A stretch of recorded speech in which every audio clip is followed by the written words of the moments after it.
Good evening, afternoon, and good morning to those watching this broadcast later. My name is Anthony Carrillo, Chairman of the National Puerto Rican Equality Coalition, or NAPREC. And my name is Nathaniel Morel. I'm the Secretary of the National Puerto Rican Equality Coalition, or better known as NAPREC. NAPREC is a 501c4 nonprofit organization based in Central Florida that aims to unite citizens across the nation in civic action to empower, educate, and fight for the equality of Puerto Ricans in the mainland and the equality of Puerto Ricans through statehood for those who reside in the island. Today, we wish to thank you for joining us today. We have a special guest, and I want to pass the mic to Nathaniel. But before, the purpose of these equality talks is to basically discuss issues, right, that affect both Puerto Ricans in the island and the mainland, and bring those issues to the table of discussion, right? Nathaniel. Today, we're honored to be joined by a great American and a Puerto Rican leader, Mr. Josue Rivera. He's an economic developer, a financial developer, and accountant by profession. Mr. Rivera is the former state director for the USDA administration in Puerto Rico, and he's currently the Small Business Administration Director for Puerto Rico and the U.S. Virgin Islands. Thank you for joining us today. Thank you, Nathaniel and Anthony, and thank you for having me. Good evening, everybody, or good afternoon, if you're looking or listening to this video or podcast during the afternoon, morning, or evening. So thank you for having me, and for purpose of record, I'm here in my personal capacity, but that's correct. My biography is factual. Well, it's great to have you here. Some introduction points for our audience based on that don't know exactly about the current situation in Puerto Rico. Puerto Rico became a United States territory in 1898, following the Spanish American War. It has right now some measure of self-rule, but it's limited. It has limited representation in Congress in Washington D.C. The economy has languished due to the loss of federal tax provisions, the accumulation of massive government debt, and the ill effects of multiple natural disasters, the coronavirus pandemic, mismanagement by the government, and a decline in population. Some lawmakers and activists have pushed for Washington to change the current territory political status, repeal policies such as the Jones Act, and provide a robust economic relief. And we have to start, Jose, today the conversation in this talks pre-promesa and after promesa, right? When the fiscal government oversight board wasn't approved and after. For those viewers who are unfamiliar with this topic, can you provide a background or introduction of some historic facts or aspects that led Puerto Rico to the current economic state all the way up to promesa? Certainly, and thank you, Anthony and Nathaniel, again.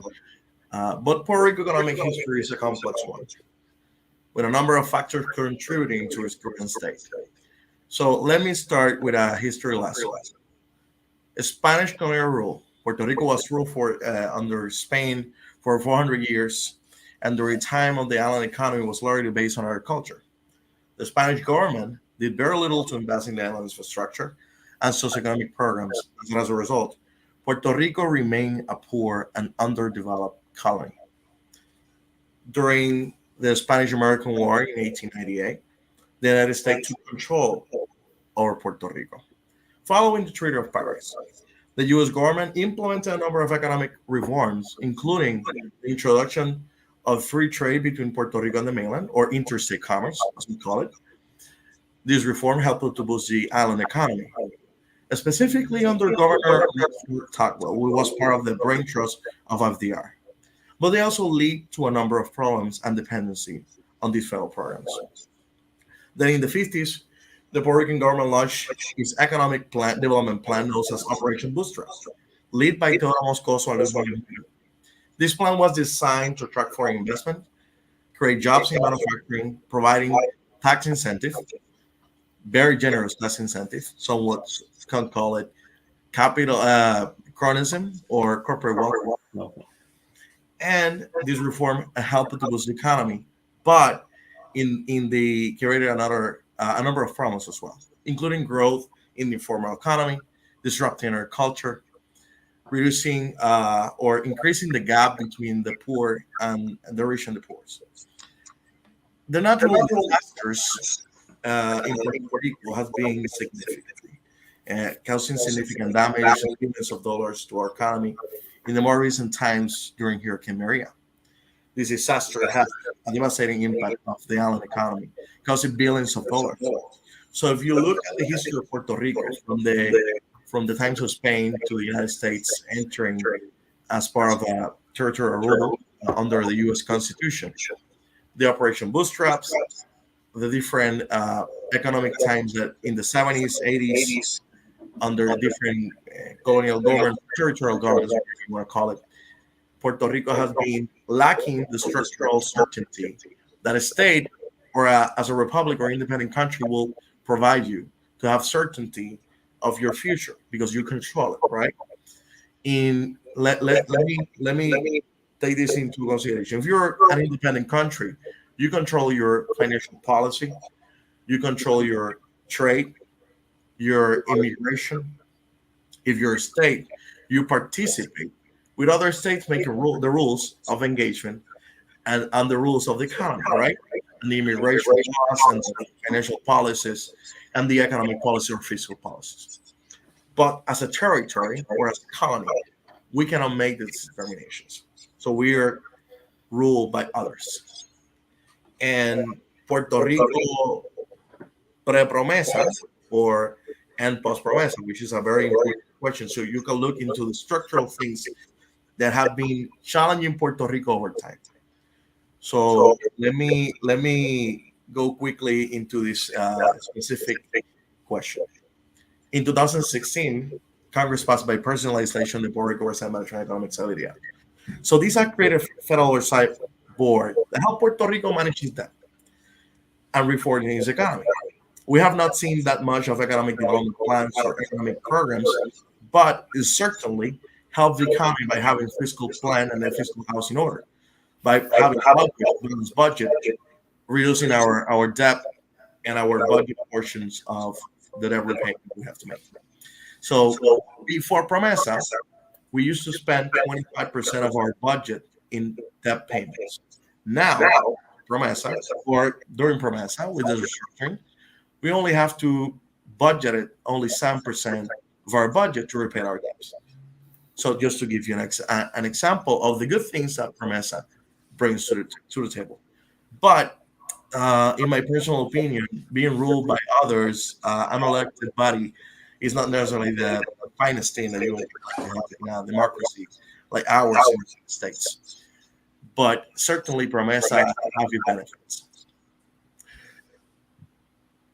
Okay. So, what are your thoughts on Promesa in the sense of some people argue that Promesa has killed basically the chances of Puerto Rico to become a state because certainly the debt for some lawmakers in Congress is an issue that they think is an obstacle. What are your thoughts on that premise, and is that a fallacy? Well, let's go back to the facts. The Oversight Board, together with the government of Puerto Rico, so far has structured 80% of Puerto Rico's standing debt, lowering total liabilities from more than $70 billion to a sustainable $37 billion. So in total, we'll save Puerto Rico over $50 billion in debt service payments. So that's a fact. So we cannot hide from that. We have to understand that the law it make us all not really comfortable having that. Is not something that if we were a state we will have, but as a city or as a public municipality instrument, the federal government can definitely do it, like it did in Detroit, like it did in New York City, like it did in Washington D.C. But as a territory, we're under the plenary powers of Congress. So I certainly feel very uncomfortable having the board. To be honest with you guys, we have an elected government, we have a governor, we have a legislature, but we have not. We did not manage this the house, in a good sense, we didn't manage our house well. It was not properly run. Our government was borrowing and borrowing in a way that was not sustainable. So that's the reason why we have a board. And the reason for having a board is our lack of discipline, our lack of properly managing our state funds. But it also showcased our reality, our political reality, that we are a colony of the United States. We were a territory, and Congress have plenary powers over Puerto Rico. Period.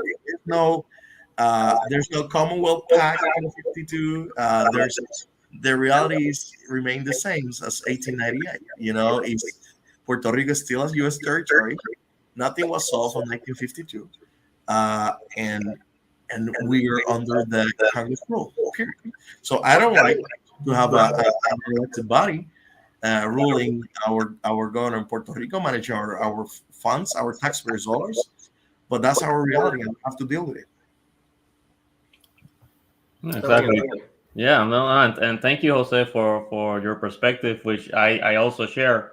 Personally, I do believe that the board has done many things that are positive in the sense that it has given the island government a sense of more responsibility and maturity in how they handle their fiscal issues, and has highlighted the need to budget and plan well. It has also reduced the debt burden that the Commonwealth has right now.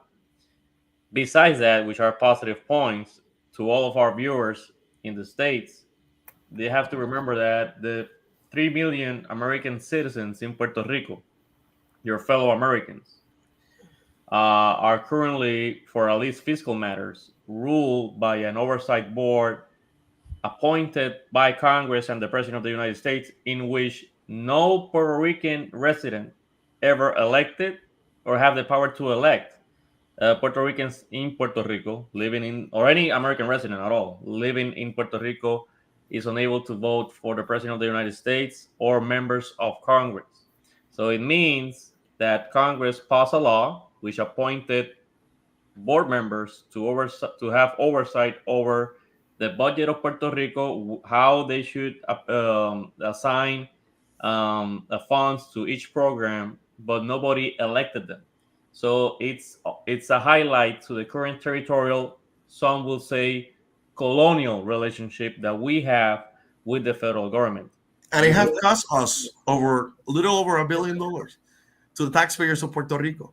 That too, because the funds that are needed to run the board come from the territory. So from taxpayers that are residents in the territory. So if this is something that you won't see in any other place in the states, probably you won't see it in any at least at the state level. You may see it at the city level, but remember, cities are not sovereign; they're just an instrument of the state. The counties too. So it is fundamentally a flaw in the fabric of the republic, in which we have a state entity, in this case a territory, but it acts as a state in multiple legal matters, being ruled for being ruled by a board that is not elected by anybody, and those that are elected that appoint the board members, they themselves are not elected by any of the residents of Puerto Rico. It is a territory, it is a colonial relationship in essence. Well, if we were a state, as an example, we will have the option of Chapter 9. And our friend here, Anthony, an attorney, know about it, right, Anthony? So Chapter 9, you can use it. You can put your public companies as a state under Chapter 9. You can put your cities, your county governments, local governments under Chapter 9, but not the state government. So it is very interesting how Congress managed this case, because Puerto Rico is under the full plenary authorities and powers of Congress. So they definitely did exercise the authority back in 2016, and as a result, we have the board. So, but let me tell you about my experience working with the oversight board. So I have participated during the debt restructuring process. When I was the state director of USDA rural development, Uh, in August 2019, we finalized the restructuring talks with the oversight board, the governor of Puerto Rico, and the Puerto Rico Aqueduct and Sewer Authority.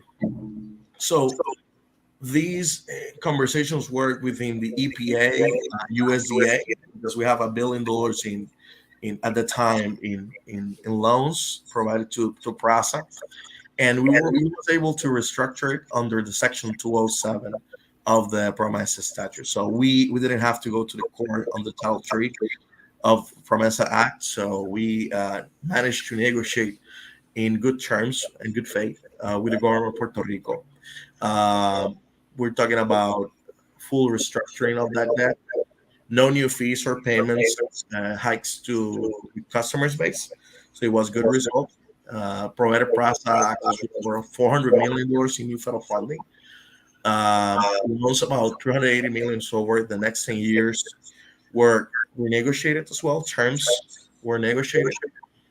Interest rates was renegotiated, and it was a good for the people of Puerto Rico. In terms of dollars of repayment, it represented like $5 in the entire package of dollars that the people of Puerto Rico pay for in terms of debt percentage of the budget vis-a-vis what we currently had at the time. So the deal was a good deal for Puerto Rico. We managed to have the conversations over time. I worked directly with the chief risk officer at USDA at a time, Mr. Ponti, and the executive of treasury, our general counsel, and we found out that our side board was negotiating in good faith, but the lack of capacity on the government side of Puerto Rico was really the situation. So we when we started conversations with them, they didn't understand the statutes, they didn't understand the regulations. So you always have to come back with explanations on things that we can do per statute and things that we cannot do under statute or regulations. So that's we use it as a framework, not only to explain that what we can do, we cannot do, but also to move forward and reaching an agreement. So it was very important because the EPA and USDA come up with a good agreement for the American taxpayers, but also for uh, the American taxpayers in Puerto Rico. You know, the risk we had in Puerto Rico, and perhaps we have not seen an increment in the fees, or uh, the customers have not seen an increment in fees. Right now, it's requesting new fees structures due to inflation, not caused by the deal, caused by the economic turmoil in the United States. So I'm very proud of that results. We're talking about USD was like $420 million in loans, uh, given new access to federal funding, lift the restriction. At a time when I was state elector, my portfolio was 66% delinquent due to that PRASA situation. So it became 0% delinquent after the deal. So another accomplishment that I always count on my resume, but it was good at the end for the people of Puerto Rico. So looking into all these, political narrative that we all agree on yes, we are a territory. Yes, it's very colonial to have a board. I don't like it at all to have an elected body, but it was good for certain aspect of it. And I think going forward, our prospect of statehood is better because our debt is significantly less than what we had before 2016, and we have a better prospect now that we have our debt reduced, our budget. We can pay our debt in a sustainable manner, and I believe it's good for the economic development at the end. The question is, for how long we'll have the board, and that's the ultimate question. We have to balance our budget 3 times consecutively. We have to get to the markets with reasonable interest rates. And right now, you have the interest rates going to the roof thanks to the Fed increasing the cost of federal dollars, federal bonds. So you will see that is very hard right now to enter the market and get reasonable terms. But we have to put our house in order. We have to get our budget balanced. We have to get back to the markets in a reasonable fashion and get reasonable terms. And if we do it, we can get rid of it, or Congress can definitely pass legislation to get rid of it. But that's our reality. We cannot change it, and the Popular Democratic Party can complain as much as they want about the narratives and the political landscape. The reality is one: we are a colony, we are a territory of the United States, and we are under plenary powers and authorities of the U.S. Congress. That's not no one can change that. As much as they talk about the four P's that they want to talk, they nothing changed the reality. All right, there are still some elements of the party of the Popular Democratic Party which support the current Commonwealth or territorial status are living in the past. So moving on to the present, I wanted to ask you a follow-up question on Promesa, but adding other aspects is that shortly after Promesa was implemented by Congress, Puerto Rico suffered from the impact of several natural disasters, including Hurricane Irma, Hurricane Maria, followed by the earthquakes in the southern part of Puerto Rico, and shortly after we had the COVID-19 global pandemic. My question is, how did all those events affected Puerto Rico's economic landscape and the odds of Puerto Rico achieving competitive equality with the rest of the states? My also something I wanted to add is how those events change Puerto Rico's aspect for investment. I mean, exterior investment into Puerto Rico's economy. Well, that's a very good question, Nathaniel. Uh, but let me go back to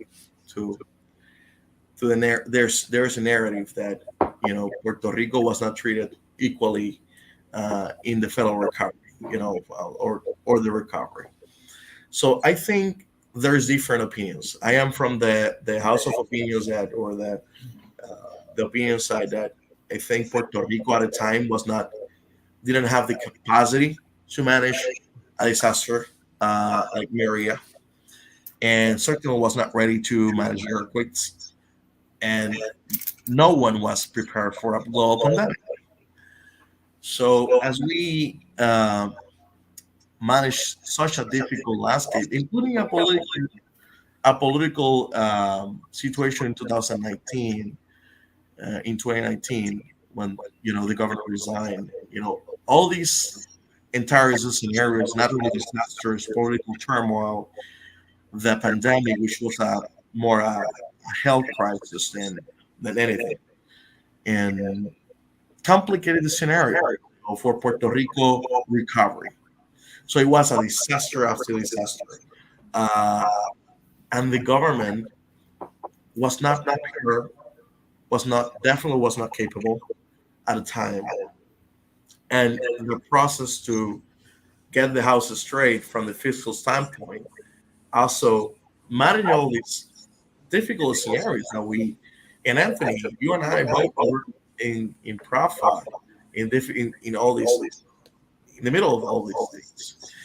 And I worked in Prafa since 2017 until April 2018, and we did have Irma Maria. We got the VBA, and then I moved to USDA, and Anthony, he was transitioning into Prafa at a time in DC, and then to Florida office. So it were challenging. I will not. It were not easy. I was working 12, 14 hours a day, uh, working on the weekends. It was definitely a situation that caused a lot of stress in our government structure, our leaders. We felt that in months or years of work, and the capacity in our institutions were not there. So we have to build the plane as we fly through during this turmoil. It was very complex. We have to build the Central Office of Recovery and Reconstruction. We have to build capacity in the Puerto Rico Department of Housing. We have to build capacity in every single state agency to manage federal funds, to manage disaster dollars. So, by itself, that process took us a lot of time. And the political turmoil at a time causes a lot of changes in leadership. So you have to put this all into consideration. You have promesa, you have the natural disasters, you have the political turmoil, you have the change in leadership, you have turnover that was so high for any government in the world. You have a turnover of employees as high as what we had in Puerto Rico at the time. When people moved to the States, when Hurricane Maria hit the island, due to the earthquakes, due to the pandemic, it was all very challenging. I'm not saying that it was an excuse for us to get the recovery in place faster or done in a better way, but it was very difficult. So, from my perspective of being in the state government in 2017 to 2018 and being in the federal government then in April 2018 till present, I saw the difference between working in state and working in federal government, how the federal government manages the relationship, the change of the presidencies from President Trump to President Biden, the change in the governors from Governor Rosselló to Governor Vasquez to Governor Pierluisi, how the communications and the relationship have changed over time. So I can definitely say that Puerto Rico was not discriminated really, but due to the capacity issues, the turmoils, and the change in leadership, and the politics, the nature of politics between the Republicans, the Democrats, and the local politicians, uh, it complicates the scenario significantly. So as a result, that's what we have now, right? We are significantly behind in our projects. Aside from the progress that we have made in the couple of last couple of months or couple of the past 2 years, there's a lot to do, and the level of disbursements and obligations are not in the place we want from the hurricane standpoint. But there's progress, right? There's progress being made, and there's a lot to do.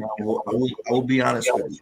This process will take years to complete the reconstruction of Puerto Rico. From the pandemic standpoint, there were over $25 billion, I think, more than $25 billion in appropriations that were under the different statutes, from the CARES Act to the American Rescue Plan to the Heroes Act, I believe, the Economic Aid Act, and many other different bills that were in place under President Trump and with President Biden, with the American Rescue Plan and ARPA, COVID-19 dollars. So I think there's still remaining funds, actually, as a matter of fact, in COVID-19 programs. So, and we're talking about billions of dollars in the fund, billions of dollars that can be spent because we are at capacity, and when you consider all the factors, definitely you can look at from the inequalities of how a state is being treated. Of course, they have elected members in Congress and senators that they can fight harder for Puerto Rico, for their state. Sorry. As a result, you can see more progress in certain areas, in certain federal agencies that can see more progress. But in Puerto Rico, we don't have that. So you may see the difference, and right there in the action of congressional leaders when you're a state vis-a-vis when you're a territory. You can see more political pressure because they vote for a president. They vote for these leaders, and there's pressures being built towards these federal agencies to execute. There's another reality. The federal agencies that work in Puerto Rico were significantly underfunded and short-staffed as well. So it was a capacity building effort from both sides. FEMA built building capacity to building up a humongous payroll and mission efforts from their end, plus the state doing the same, the territory doing the same. So very complex. The talent was playing in just, I think, in a 5 minute response. Well, I think we all can agree that the issue of lack of political power, I mean, has a role here. I mean, and even And today, actually, the we English, hear the slow recovery language, process. the language was a barrier, for example, as an example. You know, the political landscape was a challenge, the turmoil in the government was a challenge. So definitely, the oversight board, having the oversight board was a challenge. So it was a very complex scenario. I don't think if of course we have a time machine, we can go back and fix things, but this is our reality, and we manage with the resources that we have at the time, and our political reality, our administrative reality at the time. So I am, I feel that we did the right thing at the time, but if I look into retrospective or looking back, I'll say, of course, there's definitely things that I will do differently. I will probably request different uh, buckets of funding of CBDR, as an example, to more discretionary dollars toward the federal recovery dollars that we requested back in 2017 to 2018 timeframe under the Bipartisan Budget Act of 2018. And there's significantly different approaches that I will recommend at the time as a policy advisor. Uh, but this is our reality. We're going to change the past, right? So we have to move forward. Thus, I feel that we were treated unequal. We'll always treat it unequal. We don't have full equality under the U.S. Constitution. So there's always inequalities. There's always will be equities that need to be addressed, and there's always room for improvement. Did I answer your question, Nathaniel? No, no, you went into a detail that many of our viewers did not have the awareness of. You could say that it was the perfect storm, in the sense that not only that it was a hurricane, right? But it had also a pandemic. That you also had so an aspect that I forgot was the political turnover or turmoil of two governors, one governor resigning, an acting governor, another elected governor taking this place. You had the elections later on. You have to, the Puerto Rican government had to create entities that they didn't have before, agencies like the Central Office of Reconstruction, the Core 3, in order to administer the funding from FEMA for reconstructions. You had the also the same turnover in municipalities that had also some interactions with FEMA for their own reconstruction. So the delays on rebuilding, specifically the electric grid and the power generation aspect of it, it's something that is affecting the economy, and hopefully in the next 5-7 years we will have more consistencies and learn from our experiences and have a more able and competent state and federal government, because my fear is that if we extend this more than 10 years, just the inflation, just the common yearly inflation that we experience, even if it's less than 2%, is going to decrease the available funds for reconstructions, and then the whole scope of the whole scopes of the projects are have to be less and less and less. So thank you for your service while you were working in the Puerto Rican government, and Anthony too in Prafa, because we really needed a bridge with the federal government on many aspects of this of those events. Yeah, and that's where you find the wall, right? When you're in Congress and meeting members of Congress, and you feel powerless, right? Because you're meeting with staffers which have a senator with with both.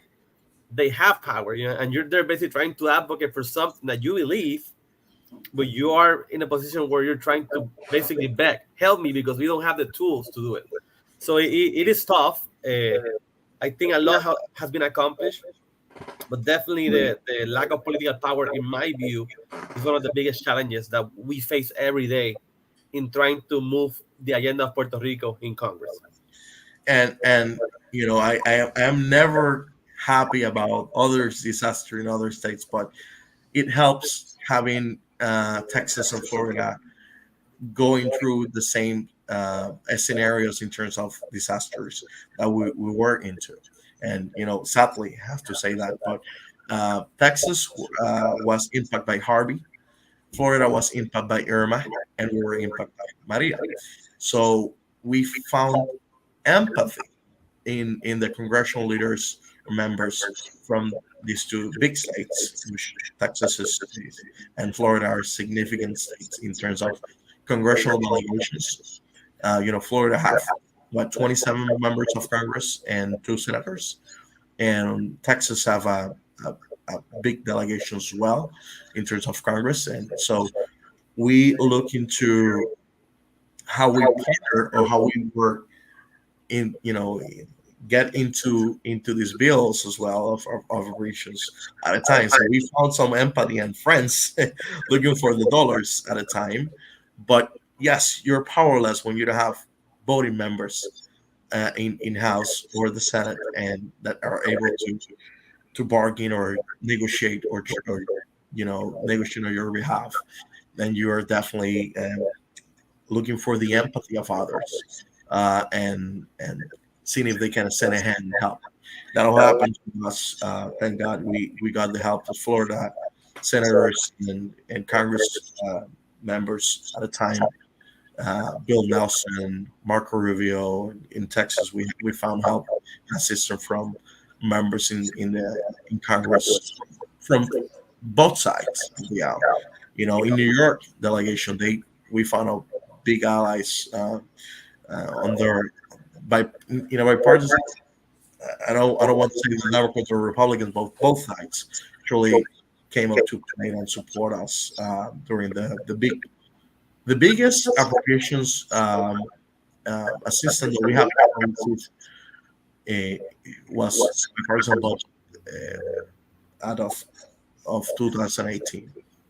So definitely inequities, inequality, Nathaniel, yes, but the scenario was very very complex and it was a perfect start. All right. And before I leave Anthony for the following question to the viewers that are seeing this from the States, you make it a perfect point. Just listen to the fact that you're saying. If we didn't have the opportunity, if the events of the hurricanes in Florida and Texas did not take place, for Puerto Rico to piggyback on the congressional process in order for us to get some funding to have relief from disasters that happen in an American territory, it will be a completely different picture. There's a good chance that we might have received even less that we received during those events because we depended on the goodwill of members of Congress that were not elected by any residents of Puerto Rico. And even now, the recovery, and yes, it's because of multiple complex matters, but the recovery, when we compare it from those two states after those two disasters, if we compare it to post Hurricane Maria in Puerto Rico, those two states have mostly turned the page and are developing their economies and are moving along. We are still trying to figure out how do we work with FEMA and with the Energy Department, the Federal Energy Department, and multiple other federal organizations in order to fully recover. So again, to our members that are seeing this video, talk to your member of Congress, talk to your senator, and ask them to support the Puerto Rico Status Act. Puerto Rico deserves the same rights and the same responsibilities as any other state in the union. And the first step is to asking your member of Congress to support this bill, the Puerto Rican Status Act, that is in Congress. So, Anthony, just for the following question, sorry that I took some time from you. No, so before we move to status, I want to make sure Josue talk. I can talk about USDA and the Farm Bill. I know right now there are discussions in Congress about that, and I want you to explain in rice and beans to our community what is the Farm Bill, how it impacts Puerto Rico economy, and what are the challenges we're facing now with that bill. Well, thank you, Anthony. That's a very important question. So the Farm Bill is the appropriations for USDA, FDA, is their reauthorization of the programs that USDA and FDA, the Food and Drugs Administration, manage, and the U.S. Department of Agriculture manage. So it's pretty much a very bipartisan legislation historically. It provides the funds from the Supplemental Nutritional Assistance Programs, but in Puerto Rico, the Nutritional Assistance Program, or NAP. Now we're in the fight of transition, or hopefully we can transition the program from NAP to SNAP, which will have significant increases in the funding formulas that Puerto Rico, receive in terms of dollars. We're talking about a little over $2 billion that we currently receive in NAP, and we see some projections from USDA that will come up to $4 billion plus dollars in additional, in funding for the supplemental nutrition assistance programs. But there's some challenges, and Congress is worried about our capacity to manage the transition in terms of government, the state government, and the plan to transition effectively from NAP to SNAP. So, in the terms of the Farm Bill, you will see in that bill, from the commodities programs, from the farmers program, from conservation programs, different programs that the federal government have for farmers and agricultural producers, including rural housing, broadband, rural electricity. You will see programs such as foreign assistance or trade programs. USDA is one of the biggest agencies in the federal government, and one of the biggest budget when you compare defense and homeland security agencies. USDA come up, I believe it's the third or fourth in terms of the budget. So Farm Bill is responsible for that. And its reauthorization, last reauthorization was in 2017. We're looking to reauthorize again this year by September, I believe is a congressional calendar, because right now Congress is in recess till September. I believe the second week of September, and the 12th of the House, if my memory. Let me look at the congressional calendar here, and I have in my phone. So the House is reconvening on the 12th, and I have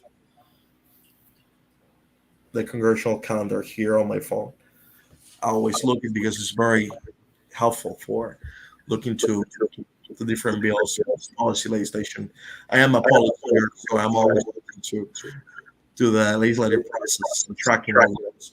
But the Farm Bill is one of the most important legislation. You have the NDA, you have the Farm Bill, and you have the 12 appropriation resolutions to fund the farm.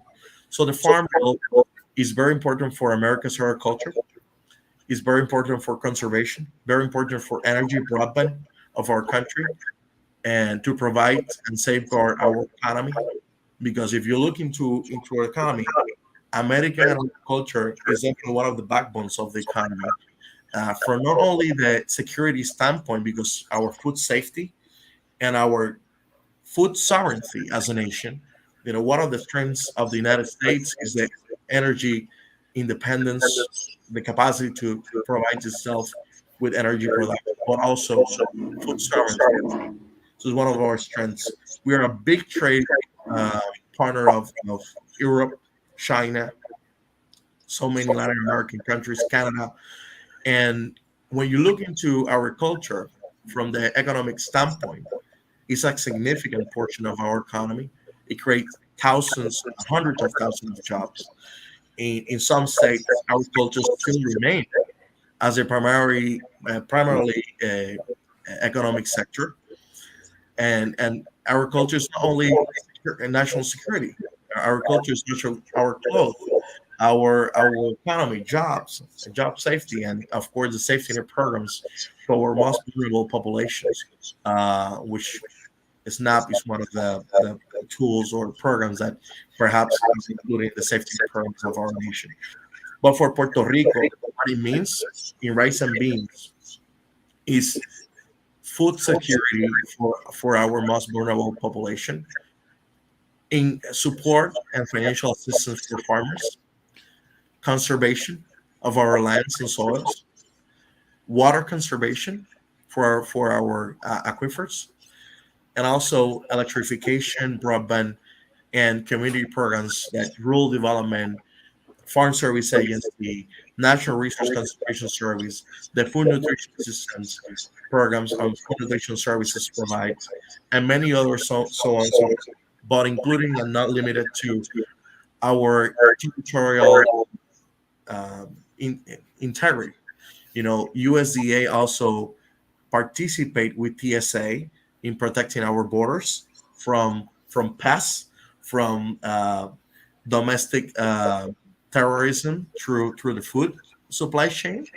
So by making sure in our borders, in our ports of entry, we don't receive pests for our animals, our plants, and so it's very important to have a farm bill passed by September. Perhaps we can get the NAP to SNAP transition, which will be significantly helpful for the people of Puerto Rico. But from the economic standpoint, according to the local government, you could have up to 200,000 people or able bodies return to the workforce due to the change in programmatic structure. As an example, what's called welfare to work. So you can work, you can still receive SNAP funding to your family. So we will change the income limits, and it will definitely benefit the people of Puerto Rico because people can return to work without the fear of losing the financial system that they get from the NAP to SNAP program. For those interested in this topic, the current bill in Congress is HR 253, the Puerto Rico Nutrition Assistance Fairness Act. If you're interested in this topic and you live in the States, we urge you to contact a member of Congress to co-sponsor the HR 253, which is the Puerto Rico Nutrition Assistance Fairness Act, introduced by Restaurant Commissioner Jennifer Gonzalez Colon. That's right. And it's very important for us from the economic standpoint, how many able bodies can return to work or be able to be part of the formal economy, because most of these people we understand and we believe that are in the formal economy. So you could have new taxpayers coming in our tax revenues that could possibly even impact our tax revenues. We understand that will be beneficial for the food supply chain of Puerto Rico, but also will benefit the economy because we can get up to 200,000 people back to work or formalize that or their re-entry to the workforce. So it could be very beneficial for the island. I hope that the people of Puerto Rico could benefit from SNAP program, but I don't like to see it people depend on federal programs. I like to see people success and being prosperous and less dependent on federal programs. But this program in particular help our farmers, help people return to the workforce, and perhaps they can pursue the path to prosperity and happiness. Now let's move to status, Daniel. Okay, perfect, and good news good news that the Congress is taking into consideration adding Puerto Rico to the SNAP program. Well, Nathaniel, you know this? We used to have SNAP in the past. Oh, did you know that? So it was not always SNAP? No, it was changed back, I believe, in the 80s. See.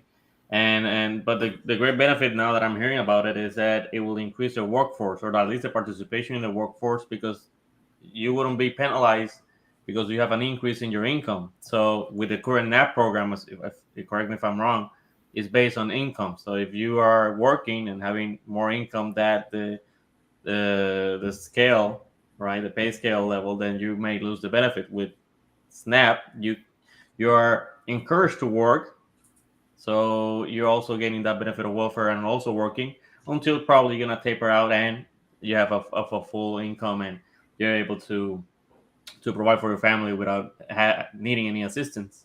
And also, it's helping our farmers, which just to remind everybody, Puerto Rican farmers are American farmers. The products that are made in Puerto Rico go into the market and are just as American as any other place in the States. Well, moving on to status. Um, there's a common misconception that, especially after the Government Accountability Office report regarding Puerto Rico status, and it says that if Puerto Rico becomes a state, there might be a liability to the nation's economy, and there could be also a liability into how Puerto Rico will gather income now, based that you have two of the tax codes applying to Puerto Rico. How, in your opinion, will Puerto Rico being a state will affect the economy of Puerto Rico and also the federal programs and revenue source? Well, that's GAO, the GAO, the Government Accountability Office report from 2014, March 31st, 2014, specifically looking to 29 federal programs that they review, which accounted for about 86% of the federal program spending for states of the residents back in fiscal year 2010. So a statehood will likely affect 11 programs. That's what the report came back. So if three of other programs, well, the programs themselves will likely not change under statehood. Eligibility and determination for this program could be affected indirectly by changes that could occur to benefit other programs. So a statehood will not likely affect 15 remaining. So it will likely change. We're talking about Medicare formula, Medicaid formula, Supplementary Nutrition Assistance Program for MAP, the Supplemental Security Income (SSI), the Federal Aid, Highways, Pell Grants, Temporary Assistance Program for Needy Families (TANF), Title I grants for local educational agencies, post 9/11 GI Bill, and Federal Direct Student Loan Program. And eligibility determination may be affected on Section 8 and a special supplemental nutrition program for women, infants, and children, which is the WIC, a very popular program in Puerto Rico, and not likely to change is Social Security old age for survival benefits, unemployment insurance, veteran disability compensation, NIH, extramural research, Head Start program, public housing, grant for disaster relief public assistance, central liquidity facility, public housing capital funds, national school lunch program, or the multiple mortgage insurance programs, and the federal deposit insurance corporation program. So primarily, there's programs that will be impacted by statehood. So when you look at the report, so what are the likely to be changed and what are the likely not to be changed? For the eligibility could be changed, and definitely it will have an economic impact, a fiscal impact. That's the reason why the General Accounting Office did this report back in 2014 with the data from 2010. So my approach is that when you look at for instance, as the CBO, the Congressional Budget Office, or the Government Accountability Office, they look at the statutes, right? The statutes and the formula basis for make these reports. These are pretty much standard. They don't see the dynamic impact on the economy. So when you look at this report, you have to look with a grain of salt. And it's always good to see these reports.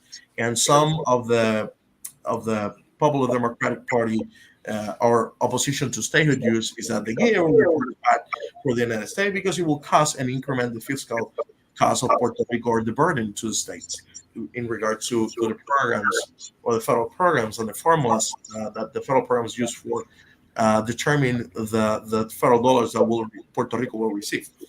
But if you look into the perspective of the dynamic economic changes and dynamic economic impact, these programs will benefit the economy of Puerto Rico and incrementing the workforce participation, and it will have a positive impact into our economy.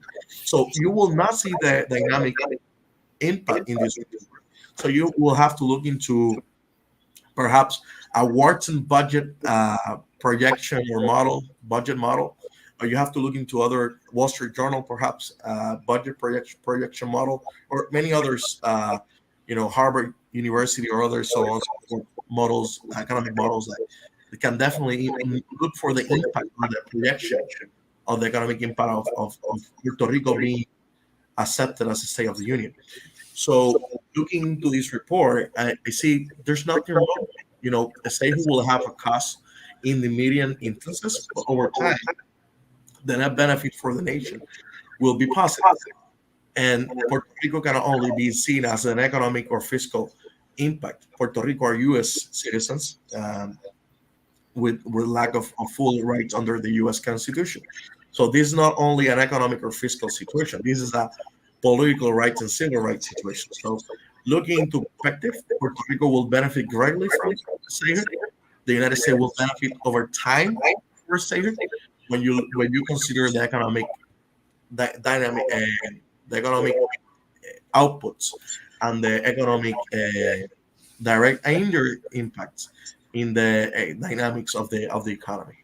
Right, and you could say that there's some fear right now that, well, it's been for some time, that if Puerto Rico becomes a state, yes, it will receive more equality in the federal programs based on the same formulas that are used in any state, but that the tax benefits for large corporations might be lost. My own perspective is that the security of you obtaining statehood will mean that there's a more secure environment for investment, because you already know that you're fully into the union, so you could invest your money in Puerto Rico and be assured that Puerto Rico is not going to change into an independent, to a Commonwealth status. It's going to keep being part of the union. So the legal aspects of Puerto Rico's continued relationship with the United States will ensure your investment. If you're an external investment, Give you political security, give you investment security, but also give you certainty in terms of budgeting your state budget. And because you have the formulas, you know how much money you will receive year by year, and how will impact your state budget or your municipality's budget of your local government. So from the standpoint of taxes, there's also an argument. Puerto Rico will have to do a tax reform in terms toward transition into statehood, and that's nothing wrong with it. That will benefit the people of Puerto Rico, because right now, that we're paying about 33% in the highest tax bracket, and that's significant. And when you look at the corporations, the highest corporate tax bracket is 37.5%, I believe. So if you look into the perspective of what is the highest bracket in the states, in the federal government, from the federal taxes perspective, Puerto Rico will be better off by being a state, because you will have to change its tax structure, its incentive programs. We will have to compete with the state. Yes, we have to compete with the states, but also the state have economic incentive programs. Texas, Florida, California, and many other states compete within the South. Ohio, Michigan, South Carolina, North Carolina competes against South.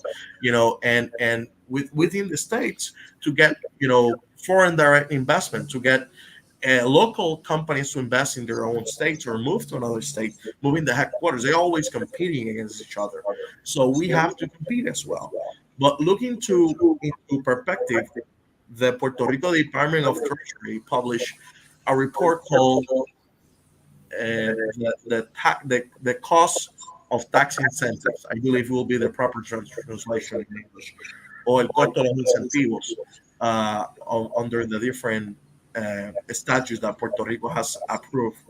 I believe it's right now under Act 60, the Puerto Rico Incentives Code. Right. And it's over $29 billion that it costs us, our economic incentive to corporations. I'm not saying that's something wrong, but look into potential options of revenue that we can look into that $29 billion of economic incentive that we're giving out.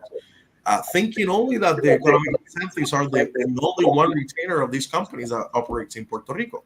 I believe these companies not only looking into that tax incentive, they're also looking at our workforce capacity, our talent, what Puerto Rico has to offer. to them, not only from the perspective of tax benefits, but from the perspective of our work class workforce and innovation and the capacity of our talent to not only run these businesses because they manage these businesses, but to also work on the daily operations of it. So looking this GAO report and the potential of changing the tax reforms or doing a tax reform in Puerto Rico, I, I welcome it because it will benefit the people of Puerto Rico. You know, more. I believe is more than 90% of the people of Puerto Rico will benefit from the transition to statehood because they will receive child tax credit in a permanent basis. They will receive earned income tax credit on a permanent basis. And the people of Puerto Rico, over 90% of the people will not have to pay taxes, or they will receive a credit in their tax returns. So it will be beneficial for the people of Puerto Rico. And we can run examples in another session of the program, and we can bring friends that work on tax matters. I am working in economic development side of the house, and they work more into the tax compliance aspect of it, from corporations to small business to individuals, and they can provide you examples of the savings that people in Puerto Rico and the companies may get up if we transition towards statehood by doing a state tax reform, and of course implementing federal taxation in Puerto Rico. There will be companies that will have a more painful scenario. They have to bear their fair share, of course, and that's something that when you're making significant revenues or profits in your business, you have to pay your fair share. But these companies, some of these companies have benefited for many years on the Puerto Rico tax regime and the economic incentive that Puerto Rico provides to these companies. So maybe it's time for some of them to start paying their fair share. Maybe some of them will benefit from the tax reform, the local tax reform, using from the highest rate in the nation, 37.5%, which is, in my opinion, is a, and look at the tax foundation.org, is the highest corporate tax rate. When you look state by state, uh, state corporate tax rates and individual tax rates are the highest in the nation. So when you look into the state and local taxes at the taxfoundation.org reports, and there's an entire dashboard that you compare Puerto Rico against state by state. For instances, you will look into the individuals, you can look into the corporations, and you look there's significant difference between the individuals and the corporation. Uh, so I believe small business will benefit from this. I believe individuals will benefit from this. The middle class will benefit from this. The poor will benefit from this. And of course, the ones that have the most income and the revenues, they have to pay their fair share. And that's a progressive tax regime that we have as a country. And of course, if you look at there's tax reforms of 2017 under President Trump reduced significantly the tax burden to companies. President Biden is trying to negotiate tax agreements with other countries. As a matter of fact, there's a tax agreement that is being pushed as there's a minimum tax of 15% for corporations. So we can close the loopholes, the global tax loopholes, or the what is so-called this tax regime that just benefit the cronism and the corporate and provides corporate welfare to these companies. So nothing wrong on in the terms of incentives. I don't want that the private sector to care about these comments, but certainly there's have to be changes in our tax regime. There have to be changes in our incentives, and I believe we will be, at the end will benefit the people of Puerto Rico, the middle class. It will help us build a strong middle class, and it will help people incentivize people for success. If you earn more, you can get air income tax credit benefits. You can get child tax benefits, and of course, you will be ending up paying less state taxes. And as a result, we have to manage our budget better. We have to probably consolidate agencies. We have to do some fiscal reforms in terms of our government. Yes, we have to look into expenditures, but also look to this tax report that the Puerto Rico Department of Treasury issued. it costs us $29 billion, the economic incentive. How much money we can save if we could do a proper tax reform while transitioning to state. I think it will benefit the economy. I think it will benefit Puerto Rico and in the Midwest. Okay, and we could see 50 good examples under statehood that are doing very well economically, even if they had federal taxes. We have states that are very similar to Puerto Rico, like Hawaii. They're in the middle of the ocean. They're an island chain, and they're doing very good economically. So now we have other states that have changed their tax codes. Like for example, I'm a resident in Florida, so they don't have we don't have here any income tax at the state level, and that's how they managed to compete with the rest of the other 50 states. And we're doing very, at least Florida is doing very good economically. So it is something that those that oppose statehood because of tax incentives have a very weak argument, in the sense that there are multiple examples of successful, well, all of them compared to Correct. Puerto Rico, they're very Correct. successful. So But, moving but, on, but Nathaniel, before you move to the next question, look at Utah, look at Texas, look at Florida. They don't have a state income taxes, and they are doing very well. As a matter of fact, they're leading job creation in the country. They're leading economic development. They're leading the business climate in their country, and that's because of their tax structures and tax regime in their own states. So, and the packages they put forward for businesses to move to their states. So Puerto Rico can definitely succeed in a statehood a scenario and can definitely thrive from it. Puerto Rico will not be worse. Puerto Rico will not be any worse, and Puerto Rico will not be left behind. In the contrary, Puerto Rico will see an tremendous progress and we will see an increment in companies being created in Puerto Rico, a numbers of nationwide companies moving to Puerto Rico. But you have to compare apples to apples. You mentioned Hawaii. Hawaii have a more tourism economy, and Florida have a big change of its economic sectors is tourism, and Puerto Rico is manufacturing. So let's look at states as Ohio, let's look Indiana, let's look at North Carolina, let's look at Michigan, let's look at Texas. So, well, manufacturing is a significant chunk of the economy. Puerto Rico economy, manufacturing represents 46 to 49% of the economy, the shares of the economy. Tourism represent less than 7% of the economy.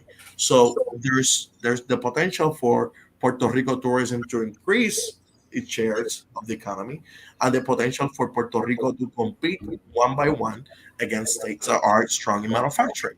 I think we'll have better chances. I think our workforce is ready to compete, and we can come up with better innovative tax incentives to companies from the workforce development standpoint, from the uh, relocation standpoint of the headquarters, from the perspective of infrastructure investments, given the fact that Puerto Rico will receive billions of dollars in new funding for infrastructure. The change of the formulas will be in place, and Puerto Rico will be in a better position for bargaining towards the new economic incentives for corporations to establish in Puerto Rico, or building a more robust small business economy. see that's something that our audience needs to hear. That Puerto Rico, under the right conditions, especially under quality, is going to grow and going to achieve a potential that we haven't seen. So, again, I call for our audience to call their member of Congress and support the effort to decolonize Puerto Rico. And moving towards more towards that, I wanted to talk about the current legislation in Congress right now. In the House of Representatives, HR 2757, which is also called the Puerto Rico Status Act, has been introduced in the 119 Congress by the former chairman and now current ranking member Raúl Grijalva, and also with the support of former Majority Leader Congressman Hoyer, the Resident Commissioner of Puerto Rico, Ms. Jennifer Gonzalez, Nidia Velázquez, Representative Darren Soto, and around a large bipartisan group of members of Congress that include 79 other members.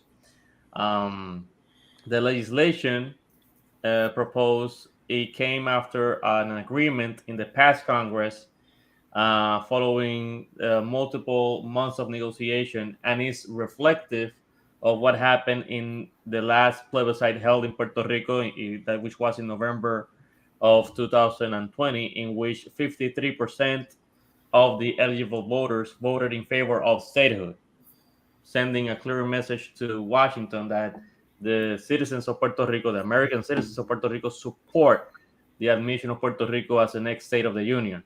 My question to you is how this bill, the Puerto Rico Status Act, will help to move Puerto Rico on a path toward economic equality. Well, let me start by mentioning that I will prefer a statehood admission act, but given the fact that and the political reality that we have in Congress, back then we have a Democratic leadership, and they look for different. There were two bills presented, one by Congresswoman Velasquez and one by Resident Commissioner Gonzalez Colon. So they negotiated in good faith. I believe it was a good negotiation. Of course, my preference will still be a statehood admission bill, and I believe that should be our path forward. But given the reality, a political reality that we had at the time, the negotiation that was put forward by Jennifer and Nidia was pretty good. It passed the House. Of course, our challenges still remain in the Senate, where there were two different bills presented, or one bill presented by, I believe, was Menendez and other members of the Senate. Uh, there were significant difference, right? And between within the who control or who influence the senators and congressmen, or congresswomen, I will say, I should say, and there's political influence from the Popular Democratic Party, the Independence Party, to certain members of Congress. So there were some challenges on the definitions of perhaps one or more options of sovereignty or independence, and the definitions or the transitions towards the independence or free association. I believe there's a significant difference from the Republican leadership in place from this current bill. That is our challenges towards the prospect of the bill. I have to be completely honest with the public. There's challenges towards the definitions or the benefits or the cover the period of coverage of this legislation from Biden Congress, for example. There's issues with that, and there's issues with including the current colonial territorial status of Puerto Rico, as an instance, from a congressman from California, your state, Anthony. Um, and of course, there's difference in the Republican leadership with the bill that some members look this into. Do we really have the authority to discuss or by another Congress, or the specific definitions that they were put forward in the bill? So I believe, from my own perspective, that probably we're looking to renegotiating or negotiating again this bill with the Republican leadership, and perhaps looking to potential amendments. And we have this frank discussion with uh, ranking member Grijalba back in June in Puerto Rico when he visited, and we basically discussed what are your limits for to get this moving forward, and he was like very clear: the Commonwealth or the current territorial status of Puerto Rico could not be an option. He was clear on the what are their no's, right? From his standpoint, that statehood has to be an option and have to be available. He also mentioned that. So we need to come back to a negotiation table with the Republican leadership in place. Now we have a new speaker, and we have a new chairman of the House Natural Resources Committee that need to be re-engaged in the conversations. It's going to be challenging because they have their own state priorities and the district priorities that they're moving forward, such as energy independence in the Natural Resources Committee is one of the topics that the Republican majority is pushing forward.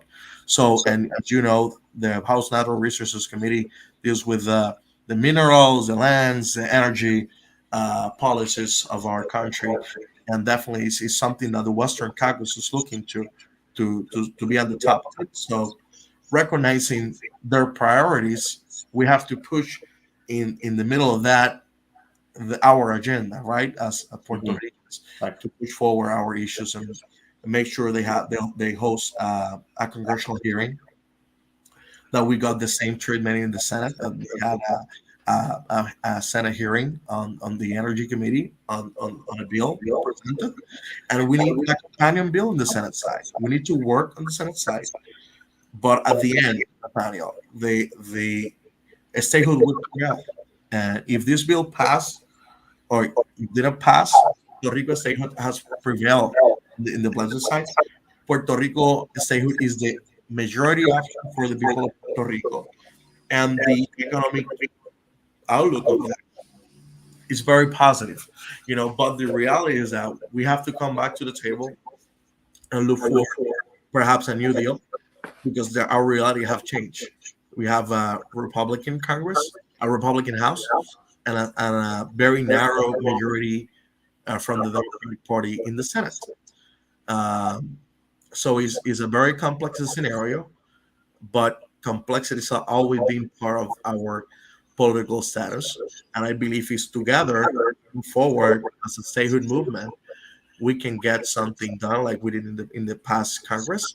But we need more action in the Senate. So let's see how we can navigate this political scenario, which is very complex. I see some members of the Senate retiring.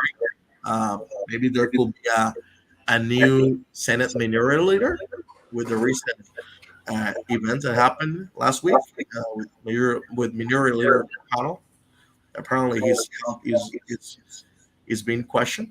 So, and sadly, right, I don't get happy about someone's health situation, but there could be changes in leadership, and we have to get back to the table to look for all other options, renegotiate this deal, and getting to pass to the House and Senate. But our challenges right now is getting passed in the Senate, and right now getting back to the discussion table to with the Republican leadership. That's our Hmm. Right, and we have to point out to everybody that this is not Puerto Rico statehood is not a talking point for the left or the Democrats. We have ample elected officials from Puerto Rico that are conservative members of Congress of the local political parties. The multiple members that are aligned with the Republican Party.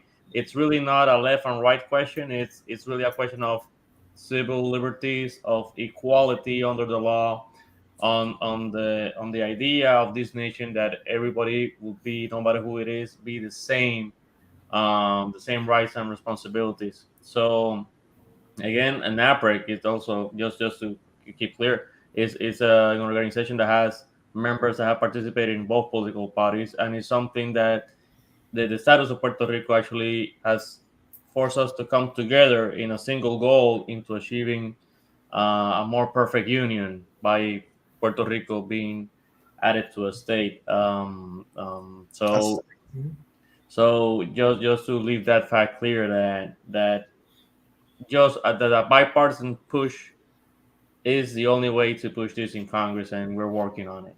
And yeah. We will never rest, mhm. and till statehood is passed in both chambers and signed by the president. Our opposition have to understand that our movement continually to growth. We will never get tired. We will never rest until this bill is passed. Whether it is this bill or a new version of this bill or a statehood admission act, we will keep moving forward. But to the opposition that is listening as well, because I know they will be listening, get your act together. Put forward a definition, a real definition, and let's see if you have the votes. I know for sure Statehood will have the votes, and we will continue educating our people in Puerto Rico, and our folks in the states, and our rest of our congressional members to not only inform them about Puerto Rico status problem, but also our economic opportunity for the state to meet Puerto Rico, and the progress that we have made together on the restructuring of our debt, managing our budget, and improving our fiscal situation, putting our house in order. So there will see that progress has been made, and Puerto Rico statehood is gaining day by day more followers, more supporters, and Puerto Rico have a great outlook economically and fiscally, as we will increase our culture, our nation in terms of enriching our culture. Uh, as we have a strong history of military service, and thank you, Anthony and Nathaniel, for your military service to our country. Both of you have served or serving currently in the military, so thank you both for that. And we add to our country, and the net positive impact and result will be great for the country. We'll make America better by adding Puerto Rico. We'll make America great by adding Puerto Rico.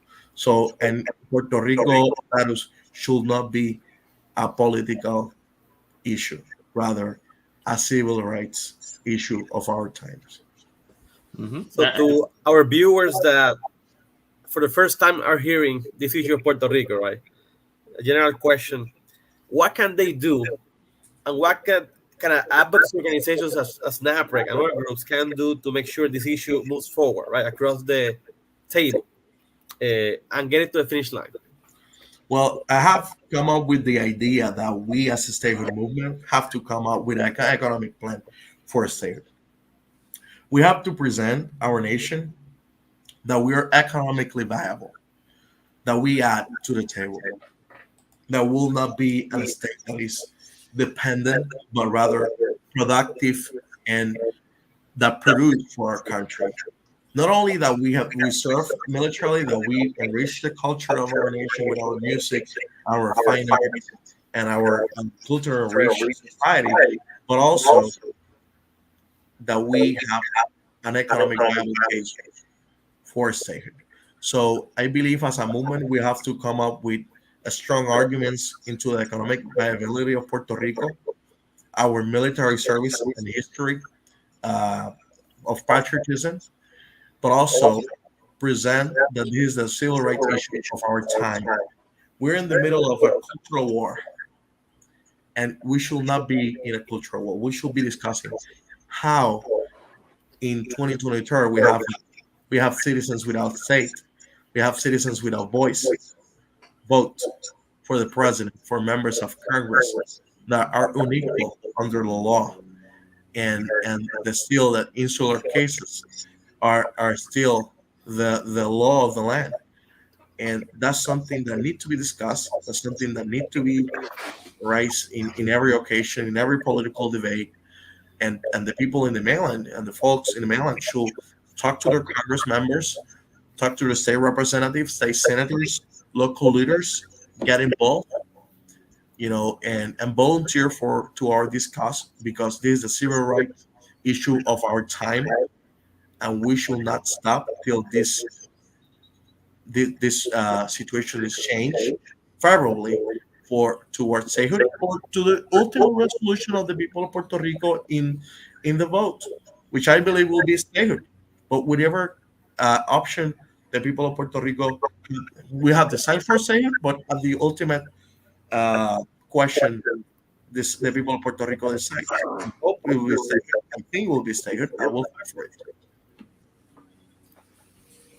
Okay.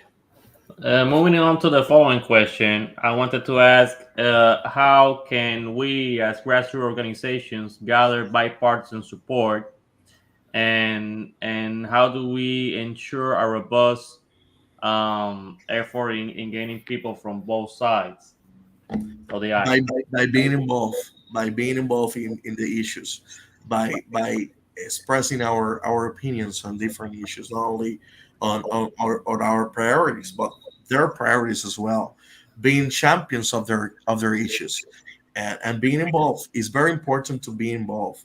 to write to your Congress, to share the community of different issues. That, for example, environment. We have to be involved into environment costs. We have to be involved into the different discussions that our society is addressing, or the political debate or the public debate, and insert ourselves into that. So, how we change a narrative? By being involved, by being active, by reaching out, by really knocking the doors into different organizations, by establishing partnership.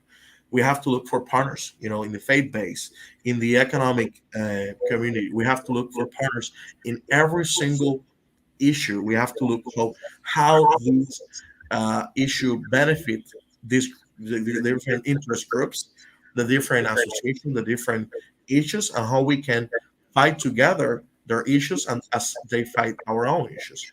So my strong recommendation to NAPREC and to many other advocacy organizations is to be involved, participate, be active in your community. Mention every single opportunity you have that Puerto Rico still don't have a voice. They have members of Congress. Every time I get into an Uber, every time I get into a meeting, I always talk about this.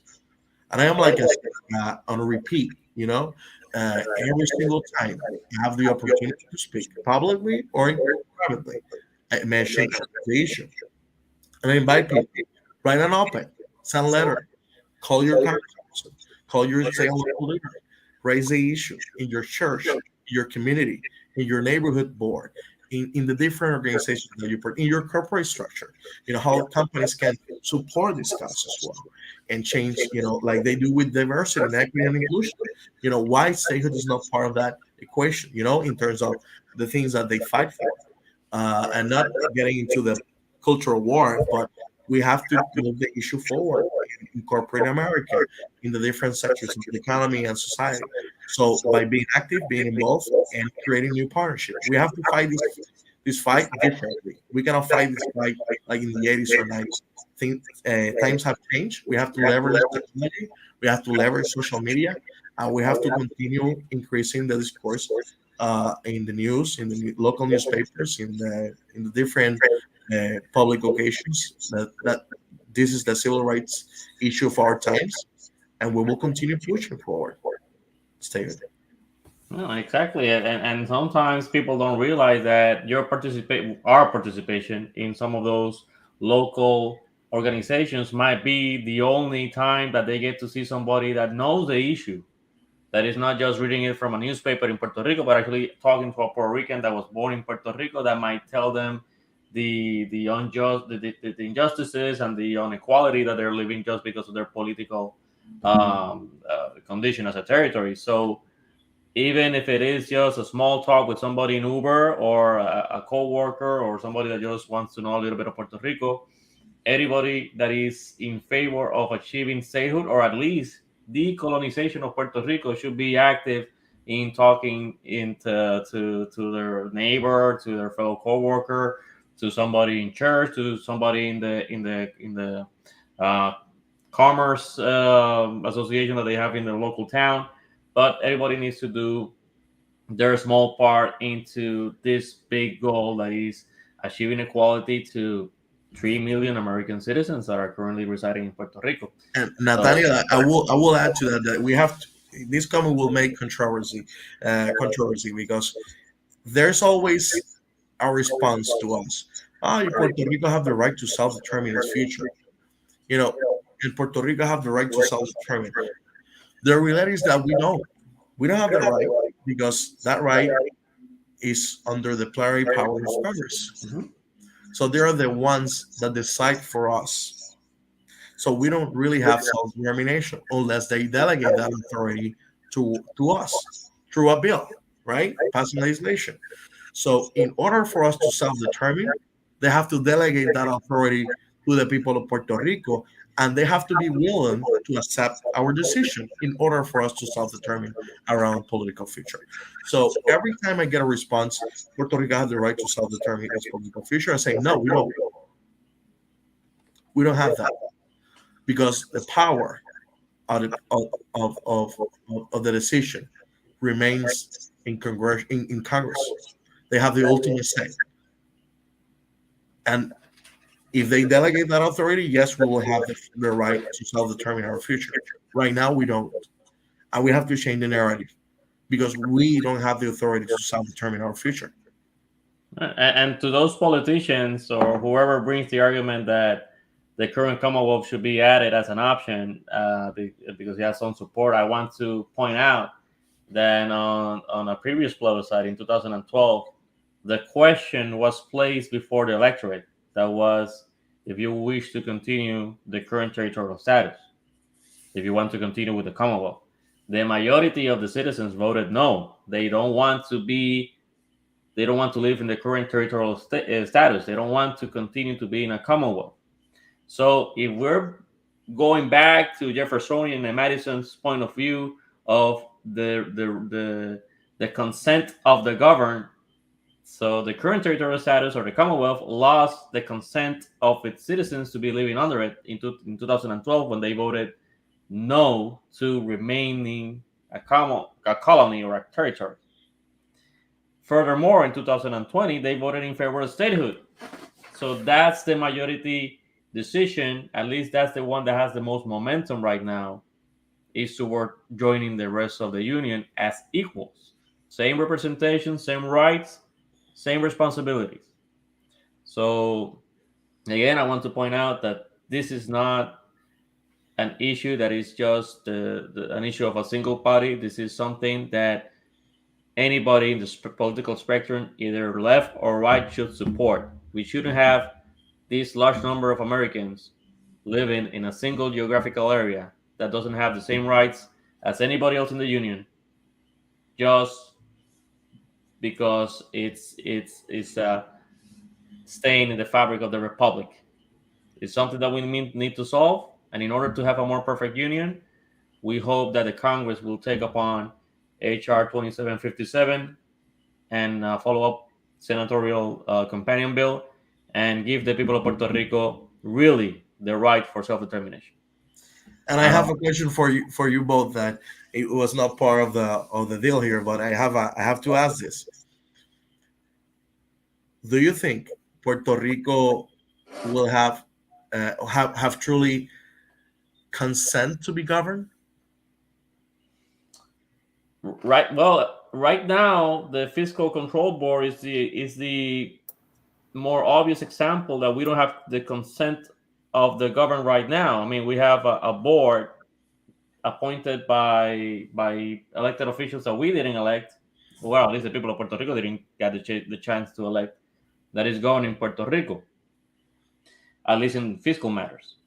Yes, it has its benefits. So we already discussed that about arranging a new deal for the government debt, but still is the biggest example on how Puerto Rico doesn't have the power to really decide its self-determination. It doesn't really have the power to consent or not consent because Congress, which has ultimately the constitutional authority to decide what's going to happen to Puerto Rico, is not really acting to the standards that it should by allowing Puerto Rico to achieve either independence or statehood. And it's really unfortunate that we have 125 years of colonialism, and we haven't reached the point that we could say that Puerto Rico has, or the residents of Puerto Rico have really the consent to be governed. I mean, Article 4, Section 3, territorial clause. I mean, Congress has the ultimate powers over Puerto Rico, right? And the Supreme Court has stated this over and over and over again, case through case. And we saw recently with the case of Bahia Madero, right? We were arguing to try to have equality in social security, what Congress said. So I think we don't have that consent, but we must keep fighting in Congress because ultimately this issue is going to be resolved in Congress, not in the courts. I hope that the courts, will change that perspective, but it is a political question in law, right? So Congress has the authority to do it. So the Supreme Court could do it, but it would create a conflict if they will make policy, right, that is an issue that is directed to Congress. So we must keep the fight. No, We keep fighting. and to our fellow Americans that say, well, in my state, Congress could pass whatever law and we have to follow it, because that was probably the main theme of the Civil War, meaning that Congress was applying laws to some states. Some states legislatures didn't like the law, and follow on to right now. There's some people in some states that say, well, Congress can pass a law, and our state of Texas or our state of New Jersey has to actually abide by that law. I understand your point, but you have members of Congress. You have the power to elect a delegation to Congress, including senators, including the power to vote for the president. So you as a citizen and as a state, you have full representation in Congress. So that's something that Puerto Rico doesn't have. We pay federal taxes because, as you all know, Puerto Ricans in Puerto Rico pay federal payroll taxes, meaning Social Security, meaning Medicaid, Medicare. Multiple citizens in Puerto Rico that are federal employees pay their taxes. So we are actually helping also the national treasury. There's over 100,000 veterans in Puerto Rico, so we have also paid our debt in the sense of serving our nation. I don't know if you know this fact, but the members of the Puerto Rico Army National Guard, including Air and Army National Guard, and also the members of the reserve components, the Army Reserve, the Navy Reserve, the Air Force Reserve, that are currently living in Puerto Rico.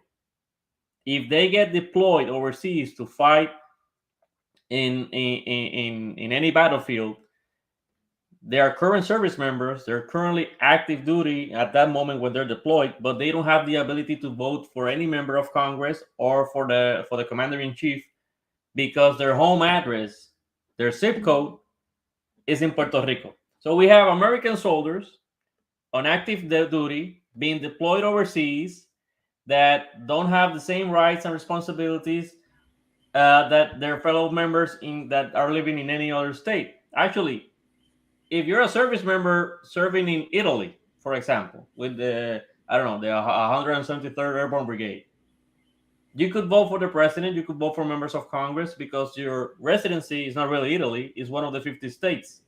But if you live in Puerto Rico, an American territory where the American flag flies, but you get deployed, you don't get to vote for your commander-in-chief or members of Congress. Because we are geographically discriminated. And because we're a territory. This situation that we live in that we have a territory that for 125 years has not been either admitted as a state or given independence, is again a stain in the fabric of the republic, because the fathers of the Constitution, the fathers of this nation, did not envision a territory that would lasted so many years, over a century. So it's something that doesn't make any sense whatsoever in a liberal democratic republic. Again, I call into my fellow veterans that may have never been to Puerto Rico but understand that the service by your fellow soldiers of Puerto Rico are just as valid as any other citizen in America. They should deserve a voice, and they should deserve full equality. So again, please contact your member of Congress and let them be aware that you support full equality for Puerto Rico, or at least the choice for them, for the residents of Puerto Rico, to vote for independence and move on to another status. But this current status has lost the consent of the governed, is a reflection of colonialism, and obviously economic wise is not helping anybody right now. So let's move. I call for Congress to act, and it is an unfinished business in the American democracy. I mean, that there's no other words that can comprise what is going on in Puerto Rico. I know we're short of time, so Josue, some close remarks for our audience, in the nation. Well, thank you again, Anthony and Nathaniel. Uh, the discussion has been fantastic, phenomenal. We have to continue doing this and raising awareness of Puerto Rico status issue. That this is the ultimate civil rights issue of our time as a nation, and that Puerto Rico deserves to have a seat at the table on equal terms under the U.S. Constitution. Puerto Rico is not asking for more, not asking for less. You're asking for equality under the U.S. Constitution and the laws that applies to Puerto Rico and the entire country and the entire nation. So more than 90,000 American veterans are living in Puerto Rico. 75,000 of those in World War II, 18,000 of those in World War One, 48,000 in the Vietnam War, 61,000 in the Korean War, 38,000 deployments in Operation During. We have more than 8,400 National Guard members, more than 5,000 reserve members, more than 10,000 solved in the Gulf Wars, and more than 25,000 Puerto Ricans are currently in the active service. So Puerto Rico has served this country with blood, sweat, and tears, and Puerto Rico deserve to vote for the commander in chief, to have members in Congress, to have Senate members, two senators, four congressional delegates or representatives, and have an equal seat at the table. We will comply with regulations and statutes. We will pay our taxes. We will add to the economic output of the United States. We will support our GDP growth, and Puerto Rico will have not only cultural, socioeconomic, but also additions to this country. Puerto Rico will not be a burden. Puerto Rico will be a great addition to the union because we are U.S. citizens. We're not foreigners. We are U.S. citizens. And to the Puerto Ricans that are listening, we will not lose our culture. We will not lose our sazon, and we will continue this fight till the end. To our opposition, join us. If you think that Puerto Rico statehood is not possible, why you don't join us and support statehood and see what happens at the end. If we're denied statehood, we will keep fighting. But I'm not fear of independence. I have no fear for it. But let's fight for statehood and see what happens in Congress. My choice is statehood because I believe it will benefit greatly to Puerto Rico and will benefit greatly the entire nation. So it's time to act. It's time to join the fight. It's time to be active towards statehood. It's time to fight the ultimate civil rights of our times. Join us. Let's fight for statehood.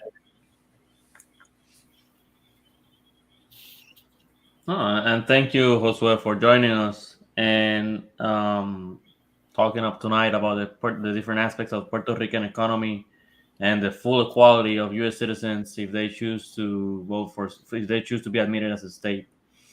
And again, thank you also to Anthony for hosting us tonight. Thank you, Josue. Thank you, everybody, for watching us. Just a quick reminder to follow us on Facebook at PRA Coalition, Twitter, and YouTube. This broadcast will be live shortly after in YouTube, Twitter, and Facebook. So join us in the fight, and until next time. Thank you, Josue. Daniel. Thank you, Daniel. Thank you, NAPREC. Share this video. Let's make it viral. Good night. Good night.